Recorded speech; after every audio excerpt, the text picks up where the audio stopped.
Coming up on Headline News, formal charges have been filed against Israeli Prime Minister Benjamin Netanyahu. And then, 3 people have been indicted in a police raid that killed a middle-aged couple back in January. But first, a series of pardons involving military defendants. Headline News starts right now.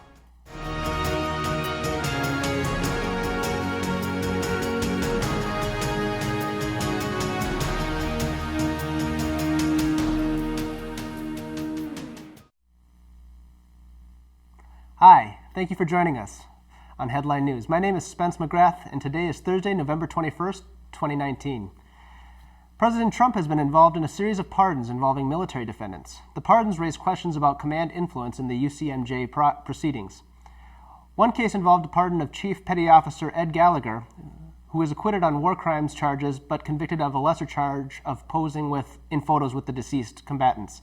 President Trump intervened to prevent the Navy from stripping the SEAL's trident and therefore his position with special operations. Critics allege that the several pardons may encourage atrocities or illegal actions on the battlefield. Formal charges have been filed against Israeli Prime Minister Benjamin Netanyahu. The Attorney General of Israel issued a 63-page indictment after 3 years of investigation alleging that Netanyahu and his wife accepted upwards of $260,000 in luxury goods. The charges against Netanyahu include bribery, fraud, and breaching of the public trust. 3 people have been indicted in a deadly no-knock police raid that killed a middle-aged couple back in January. The indictment alleges that the narcotics officer who spearheaded the operation lied in an affidavit to secure a warrant.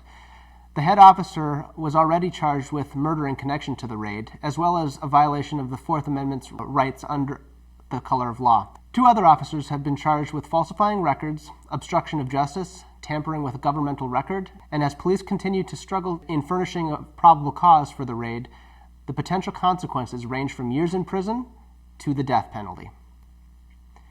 In an update to a story we brought you last week, a judge has temporarily suspended Attorney General Barr's death penalty case. The execution will be halted temporarily until the state outlines protocols for the execution and thus satisfying the 8th Amendment requirements under the U.S. Constitution. That's all for this week's episode of Headline News. I'm Spence McGrath. Be sure to check back in with us next time.